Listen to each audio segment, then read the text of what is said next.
श्री कृष्ण कहते हैं, धैर्य रखो, सब ठीक होगा। हां, ये सिर्फ शब्द नहीं है, ये एक भरोसा है जो तूफानों में भी दीपक की लौ की तरह टिमटिमाता है। जब सब कुछ बिखरता हुआ लगे, जब सपनों की चूड़ियां और टूटती हुई सुनाई दें, और जब तुम्हारे अपने भी तुम्हारी हार पर खामोशी ओढ़ लें, तब भी एक चीज तुम्हारे साथ होनी चाहिए, धैर्य। धैर्य वो ताकत है जो घावों को वक्त से पहले नहीं भरता, लेकिन तुम्हें इतना मजबूत बना देता है कि जख्म खुद शर्मिंदा हो जाते हैं कि उन्होंने तुम्हें कभी तकलीफ दी। धैर्यवान होना कमजोरी नहीं है, ये तो ताकत की सबसे गहरी परिभाषा है। लेकिन अगर कोई तुम्हारे धैर्य की परीक्षा बार बार ले रहा है, तो याद रखो, सहनशीलता को अपनी आदत मत बनाओ। जब परिस्थितियां तुम्हें तोड़ने लगे, तब याद करो कि ईश्वर ने तुम्हारे हर उतार चढ़ाव को कितने धैर्य से सहा है।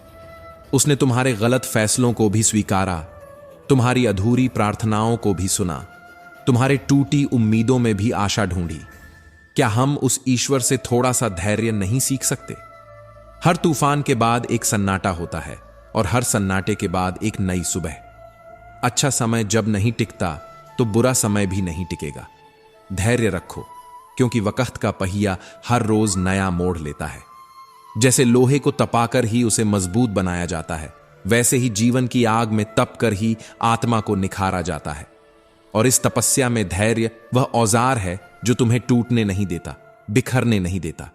जो आज अधूरा है वह कल पूर्ण होगा।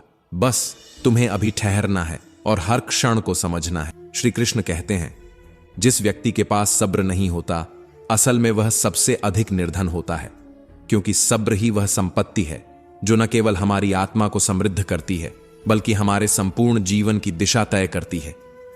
जिस दिन तुम सब्र खो दोगे, समझो उसी दिन अपने आप से दूर हो जाओगे। कठिनाइयों में झुलसते हुए भी जो मुस्कुरा सकता है, वही असली ताकतवर है। दुनिया ताकत की नहीं, धैर्य की परीक्षा लेती है। जो जलते हुए सूरज को देखकर भी अपनी परछाई नहीं छोड़ता, वही व्यक्ति सच्चे अर्थों में स्थिर होता है। क्या तुम्हें पता है, ब्रह्मांड की सबसे सुंदर चीजें अचानक नहीं होती। ना सूरज अचानक उगता है, ना फूल अचानक खिलते हैं, और ना ही इंसान अचानक जीतता है। हर चीज में एक इंतजार छुपा है, एक चुप्पी है, एक तपस्या है, और वही तपस्या धैर्य है। लोग कहेंगे, छोड़ दो, कुछ नहीं हो सकता। समय कहेगा, मैं तुम्हें तोड़ दूंगा। हालात कहेंगे, अब बस कर। और तब तुम क्या करोगे? तब तुम मुस्कुराओगे और कहोगे, मैं देख रहा हूं पर रुका नहीं हूं, मैं टूटा नहीं, मैं संवर रहा हूं। क्योंकि अगर आज की रात काली है, तो याद रखो, काली रातें सूरज के सबसे पास होती हैं। श्री कृष्ण कहते हैं, अगर रास्ता कठिन है, तो शायद यही रास्ता मंजिल तक जाता हो। और अगर सब साथ छोड़ जाए, तो क्या पता अकेलापन ही तुम्हारा गुरु बन जाए। कभी कभी जीवन के उत्तर उस चुप्पी में छिपे होते हैं, जिसे हम धैर्य कहते हैं। धैर्य कोई गूंगी भावना नहीं, यह वो अंतर्मुखी शक्ति है जो तुम्हारे टूटे हुए हिस्सों को फिर से जोड़ती है। श्री कृष्ण कहते हैं, कभी कभी सोचो, ईश्वर ने अब तक तुम्हारे हर दोष, हर गलती, हर अधूरी प्रार्थना को कितने सब्र से सहा है। तो क्या हम अपने जीवन की कुछ परेशानियों पर थोड़ा सब्र नहीं कर सकते? जीवन की सबसे कठिन परीक्षा वो नहीं होती जो दूसरों से लड़ी जाए, बल्कि वो होती है जो अपने भीतर से लड़ी जाए। और उस युद्ध का सबसे बड़ा हथियार है सब्र। जो व्यक्ति हर परिस्थिति में खुद के साथ धैर्यपूर्वक बना रहता है, वह दुनिया की हर चीज का मालिक बन सकता है। श्री कृष्ण कहते हैं, जहां असफलताएं चिल्लाती हैं, वहीं सब्र मौन रहकर तुम्हें भीतर से गढ़ता है। तुम दुनिया से जितनी भी बार हारो, लेकिन यदि अपने आप से जीत गए, तो फिर जीत की परिभाषा बदल जाएगी। जो व्यक्ति बार बार गिरकर भी चुपचाप उठता है, वह किसी मंजिल का मोहताज नहीं होता, क्योंकि वह जानता है असफलताएं रास्ता रोकती नहीं, रास्ता बनाती हैं। तुम्हारी हार अगर तुम्हारे भीतर सब्र को जन्म देती है, तो वह हार नहीं, एक अद्भुत जीत है, जिसे दुनिया देखने से पहले समय तुम्हें दिखाएगा।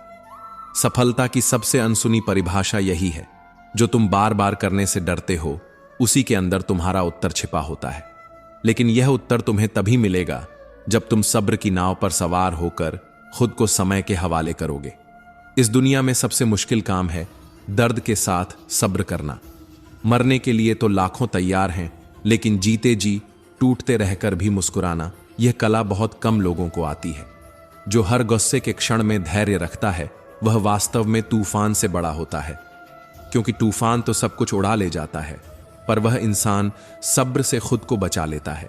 गुस्से के समय सब्र का एक पल दुख के 1000 साल बचा सकता है, और दुख के समय सब्र का एक पल जिंदगी के मायनों को बदल सकता है। इसलिए सब्र करना सीखो, क्योंकि कुछ चीजें तो सिर्फ समय के साथ ही जन्म लेती हैं, जैसे अंडे से चूजा। हर वो चीज जो आसान है वह कभी आसान थी ही नहीं, वह कठिनाइयों से निकलकर आसान बनी है। और हर वो व्यक्ति जो मजबूत है वह सब्र की आग में पिघल चुका है। जीवन में जो चीजें वास्तव में मूल्यवान होती हैं उन्हें समय चाहिए होता है। चूजा तब निकलता है जब अंडा भीतर से फूटता है। अगर कोई उसे बाहर से तोड़े तो जीवन समाप्त हो जाता है। धैर्य उसी अंदर से आने वाली प्रक्रिया का नाम है जहां जीवन स्वयं को जन्म देता है। हर असफलता के पीछे एक सीख होती है, और हर सीख के पीछे एक अवसर। लेकिन वह अवसर उसी को दिखता है जिसने रुक कर देखा हो, भाग कर नहीं। क्या तुम जानते हो, जो मनुष्य प्रतीक्षा करना जानता है उसकी इच्छाओं की पूर्ति स्वयं समय बनकर उसके द्वार पर दस्तक देती है। तुम कितनी बार असफल हुए इसका कोई अर्थ नहीं है। अगर तुम्हारा आत्मा अभी भी कहती है मैं कर सकता हूं, तो दुनिया की कोई भी ताकत तुम्हें रोक नहीं सकती। तुम टूट सकते हो, बिखर सकते हो, लेकिन अगर तुम रुके नहीं तो हो सकता है तुम एक दिन उन सभी सीमाओं को तोड़ दो जिन्हें दुनिया ने तुम्हारे लिए खींचा था। श्री कृष्ण कहते हैं, धैर्य और आत्मविश्वास ये दोनों जब एक साथ चलें तो इंसान खुद अपनी तकदीर को पुनः लिख सकता है। अपनी कहानी खुद लिखो, उस स्याही से जो आंसुओं से बनी हो और उस कागज पर जो संघर्ष से पटा हो। हर समस्या एक दरवाजा है जो केवल धैर्य की चाबी से ही खुलता है। कभी कभी प्रकृति तुम्हें रोकती है ताकि वह तुम्हें कुछ बड़ा दे सके, लेकिन तुम उसे परीक्षा समझ बैठते हो। परीक्षा का दूसरा नाम ही तो धैर्य है। क्या तुमने कभी महसूस किया है, धैर्य केवल समय काटने का नाम नहीं है, यह तो आत्मा को तराशने की एक विधि है। जब तुम डरे नहीं, गिरे नहीं और रुके नहीं, तब तुम खुद को अपनी सबसे असली अवस्था में देखोगे। एक ऐसी आत्मा जो न हालात से डरी न समय से हारी। कड़ी मेहनत एक मंत्र है जो हर बंद दरवाजे को खोलता है, हर गुमनाम रास्ते को पहचान देता है, हर खोई हुई आत्मा को घर लौटाता है। लेकिन मेहनत तब तक अधूरी है जब तक उसके साथ धैर्य न हो। प्रत्येक दिन एक और अवसर है, न हार मानने का, न थकने का, बल्कि फिर से कोशिश करने का।